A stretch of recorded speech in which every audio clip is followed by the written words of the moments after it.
آج میری زندگی کا سب سے حسین دن تھا۔ ایسا دن جس کی خواہش ہر لڑکی کرتی ہے۔ باقی سب لڑکیوں کی طرح میں بھی آج بہت خوش تھی۔ خوشی خوشی میری شادی کی تمام رسومات ادا کی گئیں، مگر مجھے ایک زوردار دھچکا تب لگا جب میرا شوہر مجھے شادی کی رات اپنے گھر لے جانے کی بجائے ایک ہسپتال میں لے آیا، اور تو اور وہ مجھے ہسپتال کی بیک سائڈ پر بنے ایک کمرے میں لایا اور کہنے لگا کہ اب سے ہم یہاں رہیں گے۔ میں حیرت سے کنگ ہوئی، بے یقین نظروں سے اسے دیکھنے لگی۔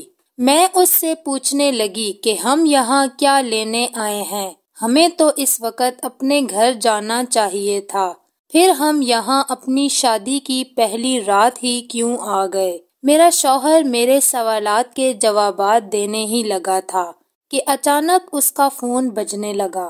وہ اپنا فون لیے ایک سائٹ پر چلا گیا۔ تجسس کی ماری میں بھی اس کے پیچھے ہی چلی آئی، مگر جو الفاظ میرے کانوں میں پڑے ان کو سنتے ہی میری ٹانگیں کانپنے لگی، میرا دماغ چکرانے لگا۔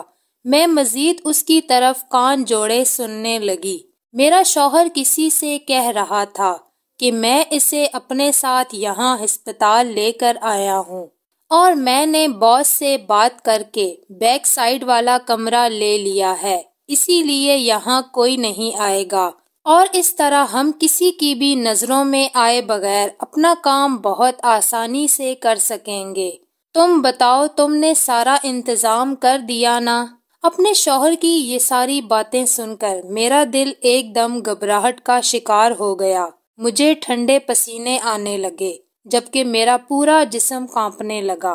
اتنی دیر میں میرا شوہر فون بند کر کے پلٹ آیا، مگر مجھے دیکھتے ہی وہ ایک دم گھبرا گیا، اور پھر وہ جلدی سے اپنے ماتھے سے پسینہ صاف کرتے ہوئے مجھ سے پوچھنے لگا کہ تم یہاں کیا کر رہی ہو؟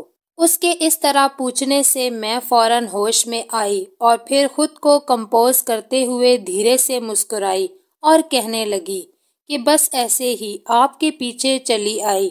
میرا جواب سنتے ہی میرا شوہر میرے چہرے کو کھوجتی نظروں سے دیکھنے لگا۔ شاید وہ اس بات کی یقین دہانی کر رہا تھا کہ میں نے کچھ سنا تو نہیں، مگر میرے چہرے کے نارمل تاثرات دیکھ کر وہ بھی نارمل ہو گیا، اور پھر میرا ہاتھ تھام کر مجھے اپنے ساتھ کمرے میں لے آیا۔ کمرہ دیکھ کر مجھے ایک اور حیرت کا جھٹکا لگا، کیونکہ کمرہ بالکل ہسپتال کے وارڈ جیسا تھا، مگر میں پھر بھی خود پر قابو کیے چپ چاپ اپنے شوہر کے پیچھے چلتی رہی۔ اس نے مجھے پکڑ کر بیڈ پر بٹھا دیا اور سائڈ ٹیبل پر پڑی ٹرے سے مجھے کھانا کھلانے لگا۔ میں خاموشی سے کھانا کھانے لگی، مگر میرے ذہن میں کئی جھکڑ چل رہے تھے۔ مجھے ابھی بھی اپنے شوہر کی تھوڑی دیر پہلے کسی سے فون پر کی گئی باتیں یاد آ رہی تھیں، مگر میں کچھ بھی پوچھنے کی بجائے خاموش رہی، کیونکہ مجھے اپنے شوہر کے اگلے لمحے عمل کا انتظار تھا۔ مجھے کھانا کھلانے کے بعد وہ دھیرے سے اٹھ کر باہر چلا گیا۔ میں ایسے ہی چپ چاپ بیڈ پر بیٹھی رہی۔ تقریباً 15 منٹ کے بعد جب وہ دوبارہ کمرے میں داخل ہوا تو اس کے ہاتھ میں ایک ڈبہ تھا۔ وہ ڈبہ لیے میرا شوہر یوں ہی آ کر میرے قریب بیڈ پر بیٹھ گیا۔ میرے پاس بیٹھنے کے بعد اس نے میرے دونوں ہاتھ تھام لیے، اور پھر گہری مسکراہٹ چہرے پر سجائے مجھے کہنے لگا کہ تم مجھے وہ دینے جا رہی ہو جس کی خواہش میں پچھلے 3 سالوں سے کر رہا تھا۔ میرے شوہر کا لہجہ اس قدر جنونی تھا کہ مجھے یکدم اس سے خوف آنے لگا۔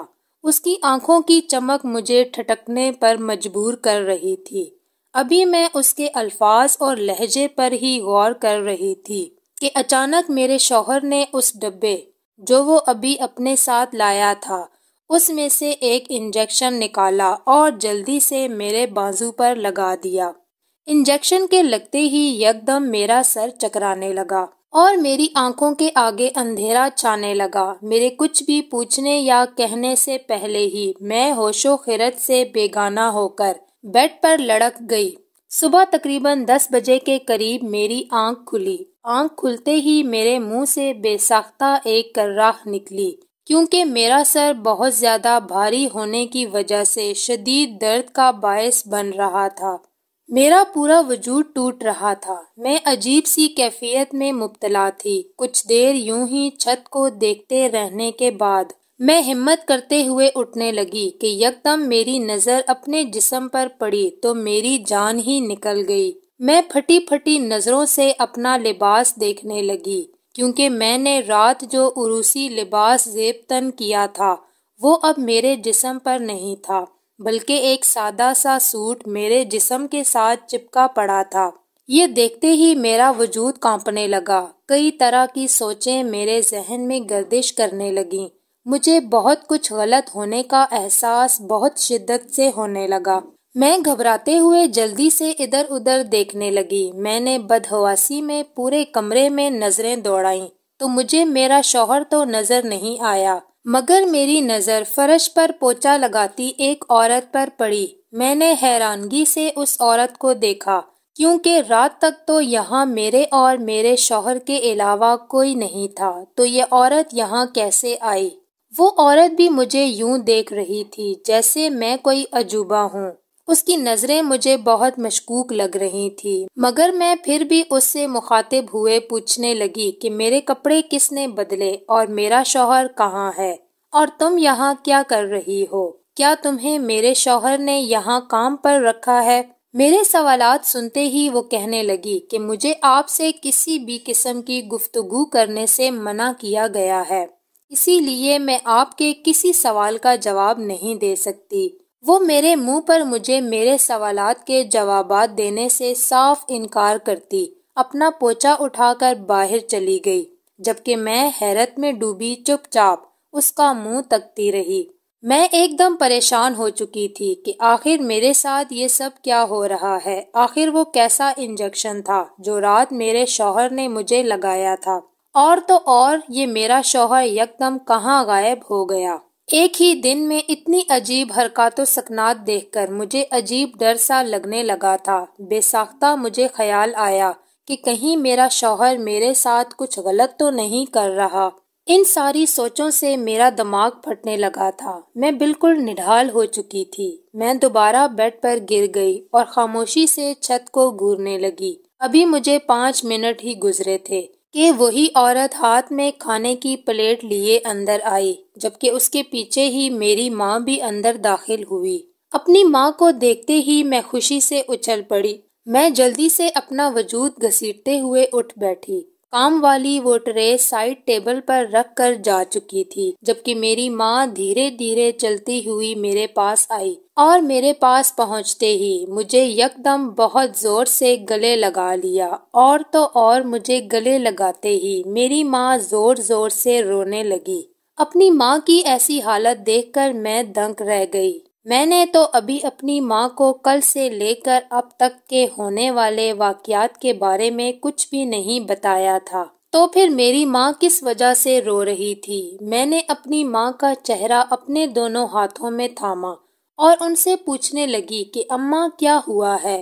میرے سوال پوچھتے ہی اماں ایک دم گھبرا سی گئیں۔ اماں نے جلدی سے اپنے آنسو صاف کیے اور کہنے لگی، کچھ نہیں بیٹی، بس تجھے رخصت کر کے اداس ہو گئی تھی، اس لیے رہا نہیں گیا تو تجھے ملنے آ گئی، اور پھر تجھے دیکھتے ہی میں اپنے دل پر قابو نہ رکھ سکی اور بے اختیار ہو کر رونے لگی۔ اماں نے مجھے لمبی چوڑی وضاحت تو دے دی تھی، لیکن میرا دل پھر بھی مطمئن نہیں ہوا تھا۔ میں کھوجتی نظروں سے اماں کو دیکھنے لگی، جبکہ خود کو یوں تکتے پا کر اماں اپنے چہرے پر آیا پسینہ صاف کرنے لگی، مگر اماں کے ہاتھوں کی کپکپاہٹ صاف دکھائی دے رہی تھی۔ اماں کا ایسا مشکوک رویہ مجھے حیرت میں مبتلا کر رہا تھا، کیونکہ کل مجھے رخصت کرتے وقت تو اماں حد سے زیادہ خوش تھیں، یہاں تک کہ اماں نے رخصتی کے وقت ایک آنسو تک نہیں بہایا تھا۔ میں مزید اماں سے کچھ پوچھنے لگی تھی کہ یکدم زور سے میرا شوہر دروازہ کھول کر اندر چلا آیا۔ جیسے ہی میرے شوہر کی نظر اماں پر پڑی تو وہ تیکھی نظروں سے اماں کو دیکھتے ہوئے پوچھنے لگا کہ آپ یہاں صبح ہی صبح کیا لینے آئی ہیں؟ اماں میرے شوہر کا سوال سنتے ہی گھبراتے ہوئے کانپتی ہوئی آواز میں بولی کہ بس بیٹا، اپنی بیٹی کو دیکھنے چلی آئی تھی۔ اماں کا جواب سنتے ہی آنکھوں سے میرے شوہر نے اماں کو نہ جانے ایسا کیا کہا کہ وہ فوراً سے بیڈ سے اٹھ گئیں اور پھر مجھے گلے لگا کر کہنے لگیں کہ میں اب چلتی ہوں، 2-4 دن تک پھر چکر لگاؤں گی۔ مجھے اماں اور اپنے شوہر کا رویہ حیرت میں مبتلا کر رہا تھا۔ مجھے سمجھ نہیں آ رہی تھی کہ آخر یہ دونوں آنکھوں سے کیا باتیں کر رہے ہیں، اور اماں میرے شوہر کی اتنی تابعداری کیوں کر رہی ہیں؟ کہیں اماں بھی میرے شوہر کے ساتھ مل کر میرے ساتھ کچھ غلط تو نہیں کر رہی؟ ایسے بہت سے سوالات میرے ذہن میں الجھ کر رہ گئے تھے، کیونکہ میں خاموش تماشائی بنے ان دونوں کی کارروائی دیکھ رہی تھی، کیونکہ مجھ سے کچھ پوچھنا تو دور کی بات کسی نے مجھے بلایا تک نہیں تھا۔ اماں کے جاتے ہی دروازہ بند کر کے میرا شوہر میرے پاس چلا آیا۔ اس نے مجھے کھانا کھلایا اور کچھ میڈیسن کھلانے لگا۔ میں نے بہت سے سوال پوچھنے چاہے، لیکن میرے شوہر نے میری ایک نہ سنی، اور پھر ادویات میں نہ جانے ایسا کیا نشہ تھا کہ میری آنکھ لگ گئی۔ میں یوں ہی گہری نیند سو رہی تھی کہ ایک نرس میرے کمرے میں آئی اور مجھے اٹھانے لگی۔ جیسے ہی میری آنکھ کھلی تو وہ مسکراتے ہوئے مجھ سے کہنے لگی کہ جلدی سے اٹھ جائیں، سر آتے ہی ہوں گے، اور ان کے آنے سے پہلے مجھے آپ کو تیار کرنا ہے۔ اس نے اپنے ہاتھ میں پکڑا نیلے رنگ کا بیگ دروازے کے پاس پڑے میز پر رکھا، اور اس میں سے ایک میرون رنگ کی لمبی سی فراق نکال کر مجھے پکڑاتے ہوئے بولی کہ آپ یہ پہن کر جلدی سے آئیں تاکہ میں جلدی آپ کا اچھا سا میک اپ کر سکوں۔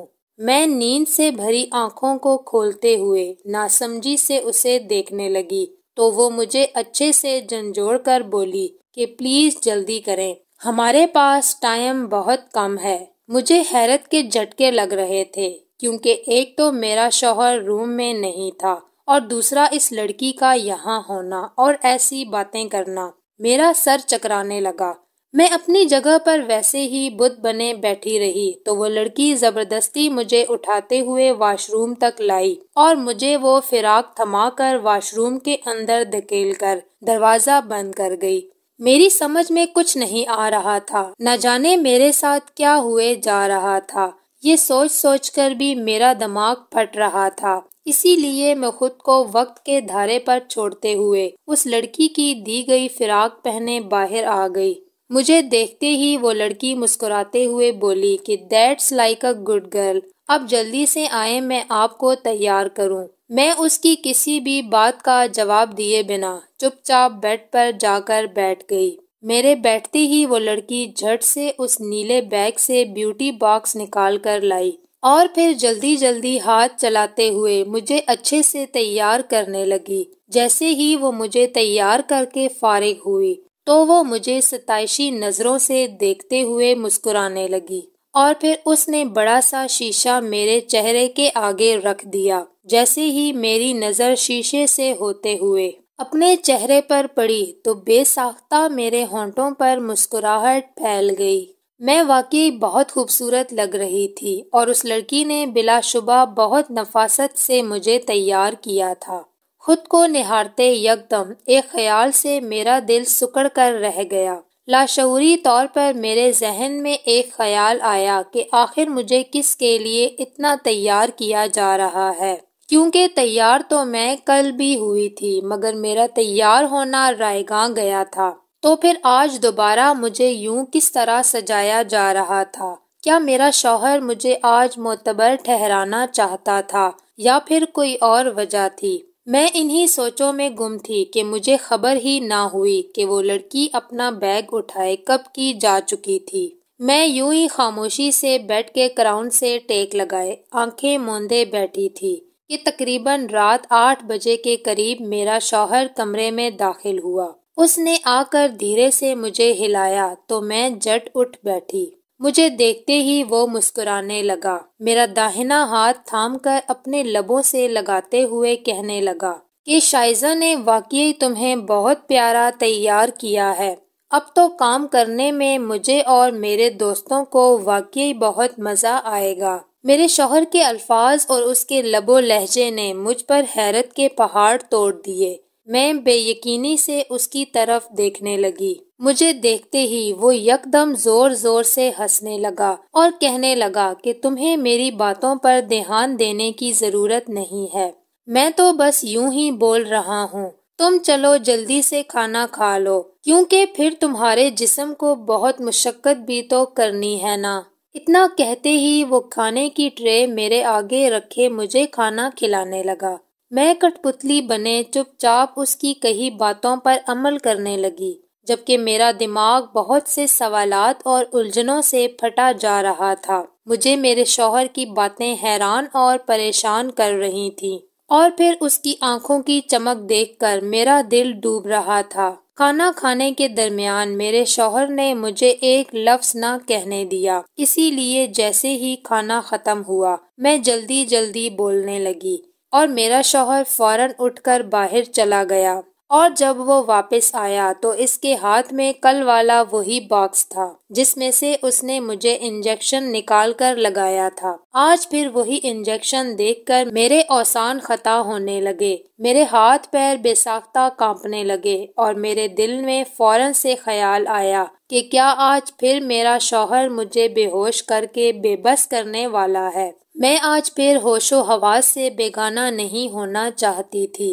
اسی لیے گھبراتے ہوئے اپنے شوہر سے پوچھنے لگی کہ یہ آپ کے ہاتھ میں کیسا انجیکشن ہے؟ میرا سوال سنتے ہی میرا شوہر یکدم گھبرا گیا، لیکن پھر اچانک ہی ہنستے ہوئے کہنے لگا کہ یہ میری کامیابی کی کنجی ہے۔